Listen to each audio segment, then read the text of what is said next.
चला आपण आता कंटिन्यू करू या बायोडायव्हर्सिटी चॅप्टरमधला दुसरा part, that is called as conservation of biodiversity. चला कुठपर्यंत आलं होतं आपल्याला आता?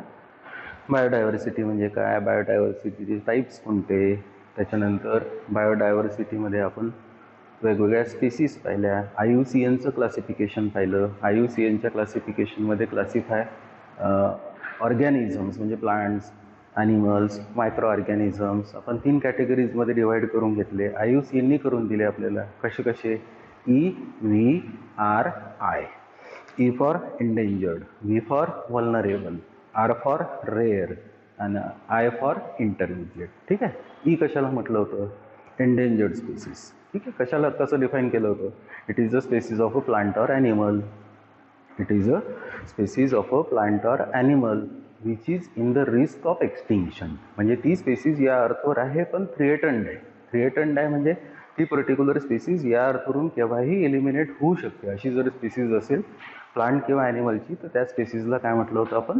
एंडेंजर्ड. व्हल्नरेबल कशाला म्हटलं होतं? It is a species of a plant or animal which is in the threat of endangered or rare. म्हणजे अशी स्पेसीज किंवा प्लांटची किंवा ॲनिमलची की ती आज नंबरमध्ये जास्त आहे पण ती एंडेंजर्ड होऊ शकते किंवा दुसऱ्या कॅटेगरीमध्ये म्हणजे रेअरमध्ये जाऊ शकते. अशी जर स्पेसीज असेल तर that particular species it is called as vulnerable. Rare कशाला म्हटलं होतं? It is a species of a plant or animal which is restricted in the specific area.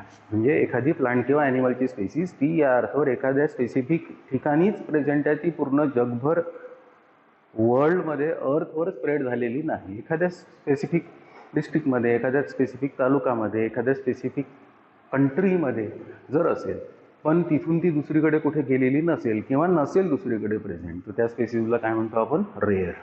Intermediate कशाला म्हटलं होतं? It is a species of a plant or animal whose number is continuously decreasing but the reason is unknown.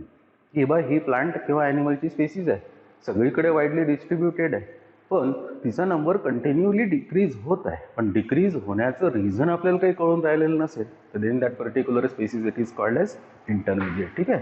म्हणजे आपल्याला एक गोष्ट माहीत झाली की या अर्थवर डायव्हर्सिटी आहे, डायव्हर्सिटी प्लांटची आहे, डायव्हर्सिटी ॲनिमलची आहे, पण या पर्टिक्युलर डायव्हर्सिटीमध्ये सगळे ऑर्गॅनिझम प्लांट्स किंवा ॲनिमल्स नॉर्मल नॅचरल नंबरमध्ये इन्क्रीज होत नाही आहे किंवा मेंटेन होत नाही. काहींचा नंबर कमी होत आहे आणि ज्यांचा नंबर कमी होत आहे त्यांना आपल्याला कन्झर्व करायला पाहिजे. म्हणून आपल्याला या पर्टिक्युलर चॅप्टरमध्ये दुसऱ्या पार्टमध्ये जायचं आहे, that is called as a conservation. कसं डिफाईन करतात कन्झर्वेशनला? The planned and judicious use of natural resources for the benefit of man as well as other biotic factors or other biotic components is called as conservation. डेफिनेशनमध्ये काय म्हटलेलं आहे की natural resources use करा पण planning करून use करा. Natural resources use करा पण विचार करून, ज्युडिशियस यूज करा, आपल्या बेनिफिटसाठी यूज करा पण आपल्यासोबत बाकीच्या ऑर्गॅनिझमचा पण विचार करा. म्हणजे असे ऑर्गॅनिझम आपण जर प्लॅन्ड, ज्युडिशियस, नॅचरल प्रोसेसमध्ये जर आपण यूज केले तर नॅचरली ते कन्झर्व होतील, त्यांचा नंबर नॅचरली मेंटेन होईल. असं जर असेल त्याला काय म्हणू आपण? कन्झर्वेशन. पण डिफाईन कसं केलेलं आहे? The planned and judicious use of natural resources for the benefit of man and other biotic factors is called as conservation. दुसरी पण डेफिनेशन आहे बघा. The use of human management to protect biodiversity for sustainable benefits for the present generation by maintaining its potential to meet the needs of aspiration of future generation is called as conservation of biodiversity. या डेफिनेशनमध्ये पण काय म्हटलेलं आहे की biodiversity पाहिजे, diversity असायला पाहिजे. कारण डायव्हर्सिटी जर नसेल, एक एक स्पेसीज जर आपण कमी करत राहिलो किंवा मग ती होत राहिली आणि ती जर आपण कन्झर्व केली नाही तर पुढच्या जनरेशनला ती यूज करता येणार नाही किंवा पाहता पण येणार नाही. म्हणजे याचा अर्थ ती स्पेसीज पुढच्या जनरेशनला पाहता यावी असं काही असेल तर इनडायरेक्टली त्या स्पेसीजला आपण प्रोटेक्ट केलं पाहिजे. आणि that particular protection of that particular species of a plant or animal it is called as conservation. तर या कन्झर्वेशनचे वेगवेगळे रिझन्स आहे का कन्झर्व करायचे. तर वेगवेगळे रिझन्स पहा. पहिलं रिझन्स आहे नॅरो युटिलिटी, दुसरं रिझन आहे ब्रॉड युटिलिटी आणि तिसरं रिझन आहे एथिकल रिझन. क्लासिफिकेशन कसं केलं आहे रिझन्सचं? नॅरोली युटिलिटॅरियन रिझन, दुसरं आहे ब्रॉडली युटिलिटॅरियन रिझन आणि तिसरं आहे एथिकल रिझन. पहिल्या रिझनमध्ये काय म्हटलं आहे बघा, conservation of biodiversity is essential to obtain basic needs, industrial products, aesthetic and medicinal uses. म्हणजे इनडायरेक्टली त्या पर्टिक्युलर नॅचरल रिसोर्सकडून किंवा त्या नॅचरल ॲक्टिव्हिटीमधून आपल्याला त्या पर्टिक्युलर फॉरेस्टमधून किंवा त्या पर्टिक्युलर एरियामधून आपल्याला सगळ्या ज्या गोष्टी मिळवायच्या त्या पर्टिक्युलर मिळवायच्या आपल्या बेसिक नीड सॅटिस्फाय झाल्या पाहिजे म्हणून, इंडस्ट्रियल प्रॉडक्ट तयार करता आला पाहिजे म्हणून, एस्थेटिक व्हॅल्यू असली पाहिजे म्हणून, मेडिसिनल युजेससाठी आपण ड्रग्ज मिळवता आले पाहिजे म्हणून, असा जर यूज असेल तर that is called as narrowly utilitarian reason. दुसरं broadly utilitarian reason, to obtain free oxygen, forest and vegetation are the only source. Therefore, forest have been protected from human activities. म्हणजे इनडायरेक्टली आपल्याला ब्रॉडला विचार केलेला असेल तर त्या फॉरेस्टपासून आपल्याला ऑक्सिजन मिळतो, त्या पर्टिक्युलर फॉरेस्टपासून आपल्याला फूड मिळते, त्या फॉरेस्टपासून आपल्याला ड्रग्ज मिळतात. ब्रॉड विचार केलेला असेल इनडायरेक्टली ऑक्सिजन मिळाला पाहिजे म्हणून, फॉरेस्ट बघता यायला पाहिजे म्हणून, व्हेजिटेशन पाहता यायला पाहिजे म्हणून. तर हा आहे दुसरं reason, that is called as broadly utilitarian reason. तिसरा रिझन आहे ethical reason. All living beings have equal right to share the earth, therefore we have no right to destroy the diversity. Correct आहे. म्हणजे या अर्थावर मी एकटा नाही आहे, म्हणजे indirectly या पर्टिक्युलर अर्थची मालकी माझी नाही आहे एकट्याची, माझ्यासोबत बाकीचे प्लांट्स ॲनिमल्स राहिले पाहिजे. मग माझ्यासोबत बाकीचे प्लांट्स ॲनिमल राहिले पाहिजे असं काही जर असेल तर इनडायरेक्टली त्यांना मी कन्झर्व केलं पाहिजे किंवा त्यांना मी प्रोटेक्ट केलं पाहिजे. असं जर असेल तर that reason it is called as ethical reason. पण या पर्टिक्युलर प्लांट्सला ॲनिमल्सला मला जर प्रोटेक्ट करायचं असेल, कन्झर्व करायचं असेल तर 3 वेज आहे. 3 वेज कोणते कोणते? एक आहे इन सिटू कन्झर्वेशन, दुसरा आहे एक्स सिटू कन्झर्वेशन, तिसरा आहे प्रोटेक्शन बाय लॉ. तर तिसरा पॉईंट आहे, पुढला पॉईंट आहे methods of conservation of biodiversity. Methods of conservation of biodiversity. Methods of conservation of biodiversity. Conservation of biodiversity is done by various methods like in situ conservation, ex situ conservation, protection by law. फार सोपं आहे. In situ conservation म्हणजे काय? The protection of plant or animal species in its own natural habitat, it is called as in situ conservation. Ex situ conservation म्हणजे काय? The protection of plant or animal species outside the natural habitat, it is called as ex situ conservation.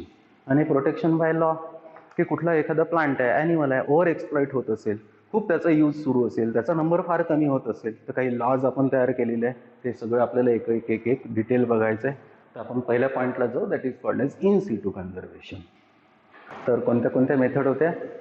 Conservation of बायोडायव्हर्सिटीच्या 3 methods होत्या. एक in situ conservation, 2 x situ conservation, 3 protection through law किंवा protection by law. त्याच्यापैकी पहिल्या मेथडला जो आपण, the first it is called as in situ conservation. कसं म्हटलं होतं in situ conservation? The conservation of a species of a plant or animal in its own natural habitat is called as in situ conservation. म्हणजे एखादं plant आहे, एखादा animal आहे, त्या particular प्लांटला, ॲनिमलला त्याच्या स्वतःच्या हॅबिटॅटमधून बाहेर न काढता त्याला त्याच्याच हॅबिटॅटमध्ये प्रोटेक्ट करणे. समजा एखादं फॉरेस्ट आहे, त्याचं आपण फेन्सिंग जर केलेलं असेल, आपल्या ॲक्टिव्हिटीज आपण तिथल्या थांबवल्या असेल, एक्सप्लॉयटेशन बंद केलं असेल, ओव्हर ग्रेझिंग बंद केलेलं असेल, तिथले काही फॉरेस्ट रिसोर्सेस असेल आपण बाहेर आणणे बंद केलेलं असेल आणि त्या स्पीसीजला, प्लांटला किंवा ॲनिमलला आपण तिथल्या तिथेच जर प्रोटेक्ट केलेलं असेल तर that particular conservation it is called as in situ conservation. बघा, it is the protection of a species in its natural habitat. For example, parks, sanctuaries, biospheres, reserves. For examples बघा, पार्क्स आहे, सँक्च्युरीज आहे, biospheres आहे, reserves आहे.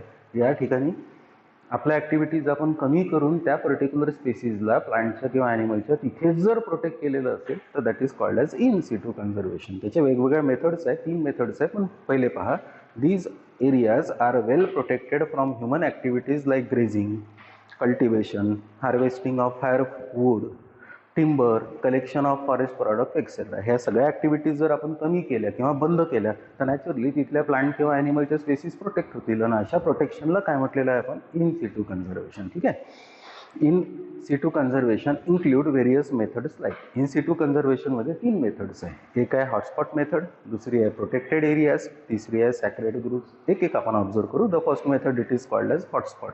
ठीक आहे. These are the areas of high endemism and high level of species richness. हा काय म्हटलेलं आहे की हा असा एरिया आहे की ज्या पर्टिक्युलर एरियामध्ये त्या प्लांट किंवा ॲनिमलचा नंबर तिथे खूप जास्त नंबरमध्ये प्रेझेंट आहे. असं असेल तर त्याला म्हणतो आपण high level of species richness. Examples पहा, या हॉटस्पॉटमध्ये वेस्टर्न घाट्स आहे, नॉर्थ ईस्ट इंडिया आहे. वेस्टर्न घाट म्हणजे महाराष्ट्र आणि कर्नाटकाचा एरिया की जिथे प्लांट आणि ॲनिमलची डायव्हर्सिटी खूप जास्त आहे. दुसरं नॉर्थ ईस्ट एशिया आहे. These areas preserve and restore endangered species in their own habitat. की बा वेस्टर्न घाट्स आहे, नॉर्थ ईस्ट इंडिया आहे, या एरियाजमध्ये जे एंडेंजर्ड स्पीसीज आहे किंवा ज्या स्पीसीज फॉर एक्झाम्पल तिथे अवेलेबल आहे त्यांचा नंबर खूप चांगला आहे. म्हणजे इंडायरेक्टली त्या पर्टिक्युलर स्पीसीज आपण तिथे त्याच हॅबिटॅटमध्ये जर प्रोटेक्ट केल्या तर त्यांचा नंबर कॉन्स्टंट राहील आणि पुढच्या जनरेशनला त्या स्पीसीज पाहता येईल, यूज करता येईल. दुसरी एक मेथड आहे इन सिटू कन्झर्वेशनमध्ये protected areas. Okay, these are the areas where biological diversity along with natural and cultural resources are protected, maintained and managed mainly by legal resources. इथे काय म्हटलेलं आहे की ह्या पर्टिक्युलर एरियाज आहे, या पर्टिक्युलर एरियाजमध्ये सगळ्या नॅचरल ॲक्टिव्हिटीज आणि आपल्या कल्चरल ॲक्टिव्हिटीज पण सुरू राहील, पण त्या पर्टिक्युलर फॉरेस्टला किंवा त्या एरियाला आपण डिस्टर्ब करणार नाही. It include national parks, wildlife sanctuaries, biosphere reserves and sacred groves. हे आता तुम्हाला इथे एक्झाम्पल्सनी जास्त क्लिअर होईल. पाहता इथे सगळे वेगवेगळे पार्क सँक्च्युरीजचे एक्झाम्पल दिलेले आहे. ताडोबा नॅशनल पार्क ओळखीचं आहे आपल्या महाराष्ट्रामध्ये, कॉर्बेट नॅशनल पार्क यूपीमध्ये आहे, काझीरंगा वाईल्डलाईफ सँक्च्युरी आसाममध्ये आहे, बंदीपूर नॅशनल पार्क कर्नाटका आहे. ह्या सगळे जे पार्क आणि सँक्च्युरीज आहे, या पर्टिक्युलर पार्क आणि सँक्च्युरीजमध्ये सगळे जेवढे प्लांट्स असेल किंवा ॲनिमल्स असेल हे प्रोटेक्ट केलेले आहे. आपल्या ॲक्टिव्हिटीज तिथे सुरू आहेत, पण हे सगळे गव्हर्नमेंटनी कंट्रोल केलेले आहे. सॅक्रेड ग्रूव्ज ही अजून एक इन सिटू कन्झर्वेशनची मेथड आहे. या पर्टिक्युलर मेथडमध्ये कसं आहे की ट्रायबल पीपल असेल आणि ते ट्रायबल पीपल त्या फॉरेस्टमध्ये राहत असेल आणि त्यांची कुठली एक वर्शिप करायची, म्हणजे एखादं मंदिर असेल, टेम्पल असेल, त्याच्या आजूबाजूला जर फॉरेस्ट असेल तर इंडायरेक्टली त्या ट्रायबल पीपलकडून तर ते प्रोटेक्ट होणारच आहे, पण आपण पण तिथल्या ॲक्टिव्हिटीज आपल्या करणार नाही. असं जर असेल तर तसं फॉरेस्ट प्रोटेक्ट होत असेल. इव्हन फॉर एक्झाम्पल तिथे एखादं प्लांट असेल, त्याची एखादी ब्रांच जरी तोडलेली असेल तर आपल्यासाठी ते हार्मफुल आहे. हार्मफुल आहे म्हणजे by law, by through law ते आपल्यासाठी हार्मफुल असेल. पण अशा जर एरियाज असेल की जिथे आपले फॉरेस्ट प्रोटेक्ट होत असेल तर दॅट इज कॉल्ड एज फॉरेस्टच नाही, ॲक्वॅटिक वॉटर बॉडी जरी असेल ती पण प्रोटेक्ट होत असेल तर that is called as sacred groves. In this forest area is set around the worship by tribal people. All the trees and wild life within this forest are most undisturbed and fully protected. Correct, की तिथे असणारे plants animals असेल तर ते disturb न करता, आपल्याकडून तर नाहीच होणार डिस्टर्ब, पण त्यांच्याकडून तर होतच नाही, कारण ते लोक त्या पर्टिक्युलर प्लांट्सला, त्या पर्टिक्युलर ॲनिमल्सला देव मानतात, म्हणजे डायरेक्टली वर्शिप, पूजा करतात. Not a single branch of a tree is allowed to cut from this forest. म्हणजे या पर्टिक्युलर सॅक्रेड एरियाजमध्ये, सॅक्रेड ग्रूव्जमध्ये एखाद्या प्लांटची एखादी ब्रांच तोडणे सुद्धा हे आपल्यासाठी घातक असू शकते. As a result many species which are rare or endangered can be seen flourished here. असं केल्यामुळे काय होईल की आपल्या ॲक्टिव्हिटीज तिथे नाहीच आणि ते लोक त्या पर्टिक्युलर प्लांट ॲनिमलची पूजा करतात. नॅचरली फॉर एक्झाम्पल त्या पर्टिक्युलर प्लांट ॲनिमलला चा नंबर तिथे त्या पर्टिक्युलर एरियामध्ये मेंटेन होईल किंवा इन्क्रीज पण होईल. Examples of sacred forest are, दोन ठिकाणी दोन एक्झाम्पल्स दिलेले आहेत, सॅक्रेड लेक्स आहे आणि सॅक्रेड फॉरेस्ट आहे. ठीक आहे, सॅक्रेड फॉरेस्टमध्ये एक्झाम्पल्स पहा, वेस्टर्न घाट आहे कर्नाटका महाराष्ट्रामध्ये, अरावली हिल्स आहे राजस्थानमध्ये, सरगुजा, बस्तर, चांस मध्य प्रदेशमध्ये हे एरियाज आहे ना. काशी जयंता हिल्स आहे मेघालयामध्ये. समोर पहा, some water bodies are also held as sacred. काही वॉटर बॉडीज पण सॅक्रेड आहे ना. सॅक्रेड म्हणजे जिथे असा एरिया की जिथे पूजा केल्या जाते किंवा त्या पर्टिक्युलर एरियाला खूप महत्त्वाचं समजलं जाते किंवा आपण तिथे ॲक्टिव्हिटी काही करायलाही गेलेलं असेल तर तिथे लोक आपल्याला रोखतात. फॉर एक्झाम्पल केचोपल्ली लेक सिक्कीममध्ये आहे, पुष्कर लेक राजस्थानमध्ये आहे. The sacred groves and lakes helps to conserve rare and threatened species of a plant and animals. म्हणजे इंडायरेक्टली हे जर सॅक्रेड असेल, वर्शिप करण्यासारखे ठिकाणं जर असेल तर नॅचरली त्याच्या आजूबाजूला किंवा त्याच्या आत असणारे प्लांट्स ॲनिमल्स हे प्रोटेक्ट होईल. सेकंड मेथड आहे कन्झर्वेशन ऑफ बायोडायव्हर्सिटीची, ही आहे ex situ conservation. In situ conservation कशाला म्हटलं होतं? Protection of species of plant और animal in its own natural habitat is called as in situ conservation. म्हणजे त्या स्पेसीजला आपल्याला तिच्या स्वतःच्या हॅबिटॅटमध्येच कन्झर्व करायचं आहे, त्याला काय म्हटलं होतं? In situ. आता त्याच्यापेक्षा हे वेगळं आहे, त्याला काय म्हणतो आपण? Ex situ conservation. काय असेल अंदाजे ex situ conservation? Protection of a species of a plant और animal outside its natural habitat it is called as ex situ conservation. म्हणजे एक्स-सी-टू कन्झर्वेशनमध्ये एखादं प्लांट आहे, आपल्याला प्रोटेक्ट करायचं आहे, त्याचा नंबर कंटिन्युअसली कमी होत आहे. कमी होत जर असेल तर त्या पर्टिक्युलर प्लांटला आपल्याला एखाद्या गार्डनमध्ये, बॉटॅनिकल गार्डनमध्ये ग्रो करता येते. म्हणजे इनडायरेक्टली ग्रो केलेलं असेल, त्याला तिथे मेंटेन केलेलं असेल, मॅनेज केलं असेल, त्याचा नंबर तिथे वाढवलेला असेल तर ती स्पेसिस कन्झर्व झाली. एखादा ॲनिमल असेल फॉरेस्टमध्ये, त्याचा नंबर कमी जर होत असेल तर नॅचरली त्या पर्टिक्युलर ॲनिमलला आपल्याला झूमध्ये ठेवून त्याला तिथे प्रोटेक्ट करता येईल. त्याला जे पाहिजे ते फेवरेबल ॲटमॉस्फिअर एन्व्हायरमेंट करून तयार करून देता येईल. असं जर असेल तर त्या ॲनिमलला आपण प्रोटेक्ट केलेलं आहे. नाही तर मग अजून वेगळ्या मेथड्स आहे. वेगवेगळ्या मेथड्समध्ये पर्टिक्युलरली जीन पूल आहे, जर्म प्लाझम बँक आहे, सीड्स आहे, स्पर्म्स आहे, एम्ब्रिओ आहे. हे सगळं आपल्याला कलेक्ट करता येईल, कलेक्ट करून स्टोअर करता येईल, स्टोअर करून ते वापरता येईल, यूज करता येईल. असं जर असेल तर त्याला काय म्हणतो आपण, एक्स-सी-टू कन्झर्वेशन. पहा, it is the conservation of a selected species outside its natural habitat. म्हणजे त्या पर्टिक्युलर स्पेसीजला, प्लांटच्या किंवा ॲनिमलला त्याच्या हॅबिटॅटच्या बाहेर काढून जर तिला तिथे प्रोटेक्ट केलेलं असेल तर that is called as ex situ conservation. Examples: botanical gardens, zoos, cultural collection as a gene pool, germplasm bank for seed, sperms, embryo etcetera. Seeds collect करा, ते स्टोअर करा. स्पर्म्स कलेक्ट करा, स्पर्म बँकमध्ये store करा. Embryos आहे, embryos protect करा. असं जर केलेलं असेल तर that is called as ex situ conservation. या चॅप्टरमध्ये पुन्हा दोन अजून नवीन पॉईंट आहे. That is called as protection by law आणि biodiversity act 2002. Protection by law पहा. Wild life protection act 1972 and forest conservation act 1980 are framed to prevent human interference in the natural habitat of a plant and animal. म्हणजे एखादं forest आहे, त्या particular फॉरेस्टमध्ये plants, animals आहे, आपण कुठल्याही activities करतो जर म्हटलेलं असेल तर हा लॉ आपल्याला तसं करू देणार नाही. दोन लॉज आहे, दोन ॲक्ट्स आहे. एक आहे वाईल्ड लाईफ प्रोटेक्शन ॲक्ट 1972, दुसरा आहे फॉरेस्ट कन्झर्वेशन ॲक्ट 1980. परत पहा, wild life protection act 1972 and forest conservation act 1980 are frame to prevent human interference in the natural habitat of a plants and animals. Those who violate or breaks the law, for them severe punishment is recommended. म्हणजे मी एखाद्या फॉरेस्टमध्ये जाऊन जर ते सगळं protected असेल आणि माझ्या काही ॲक्टिव्हिटीज करतो म्हटलेलं असेल, एखादं प्लांट आहे तिथून काढतो म्हटलं असेल, एखादं ॲनिमल आहे त्याचं हंटिंग करतो म्हटलेलं असेल तर हे मला करता येणार नाही.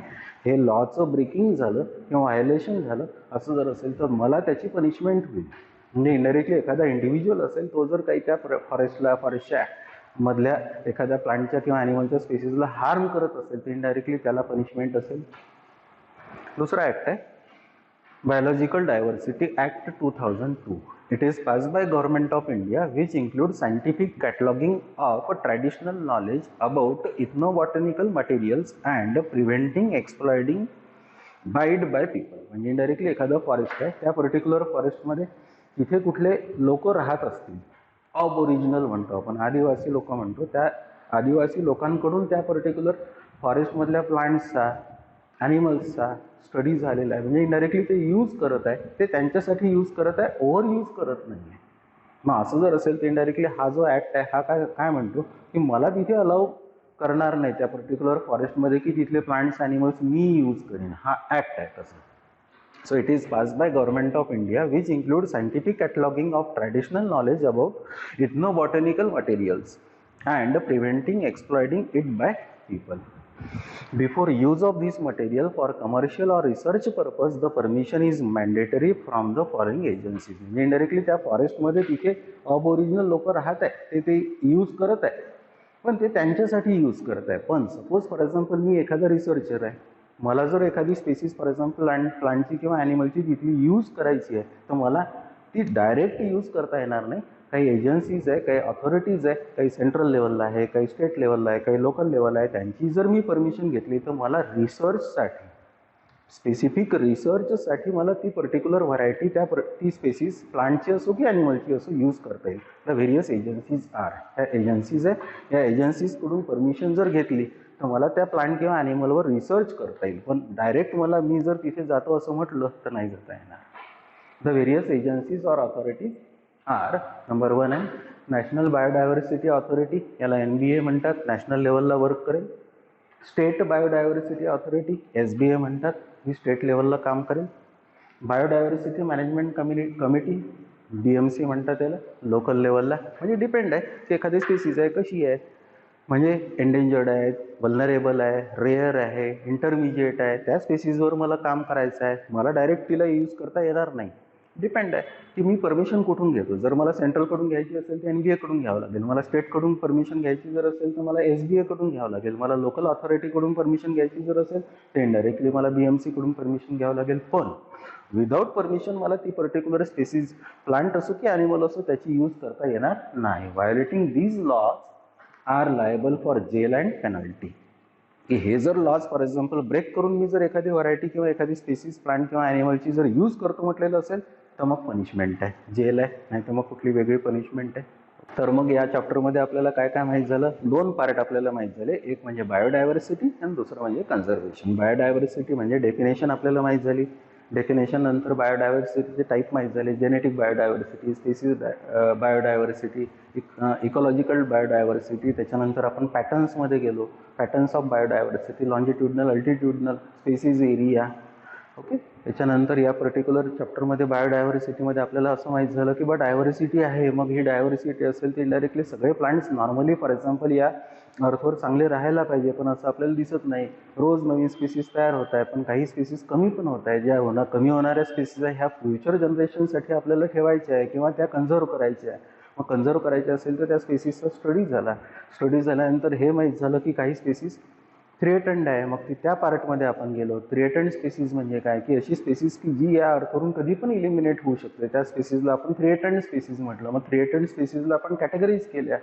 4 पहिल्यांदा क्लासिफिकेशनमध्ये टाईप्स केले, नंतर 8 क्लासिफिकेशन केले. 4 मेन क्लासिफिकेशन कोणते झाले? EVRI, एंडेंजर्ड, वल्नरेबल, रेअर आणि इंटरमिजिएट. त्याच्यानंतर मग ह्या सगळ्या स्पेसीज जर असेल तर इनडायरेक्टली थ्रेटंड आहे. या थ्रेटंड स्पेसीजला आपण कन्झर्वेशनमध्ये नेलं. मग कन्झर्वेशनमध्ये गेलो. कन्झर्वेशनमध्ये गेल्यानंतर कन्झर्वेशनमध्ये 2 मेथड्स मेन होत्या. एक इन सिटू कन्झर्वेशन, दुसरं एक्स सिटू कन्झर्वेशन. त्याच्यानंतर सगळ्यात शेवटी या पर्टिक्युलर चॅप्टरमध्ये 2 लॉज आले. 2 लॉजमध्ये आपल्याला असं माहीत झालं की कुठलीही पण एखादी व्हरायटी किंवा स्पेसीज, प्लांट किंवा ॲनिमलची असेल तर ती आपल्याला डायरेक्ट यूज करता येत नाही. मग त्याला कंट्रोल लॉज आहे, गव्हर्नमेंटचं आहे. तर असं चॅप्टर होतं. थँक्यू.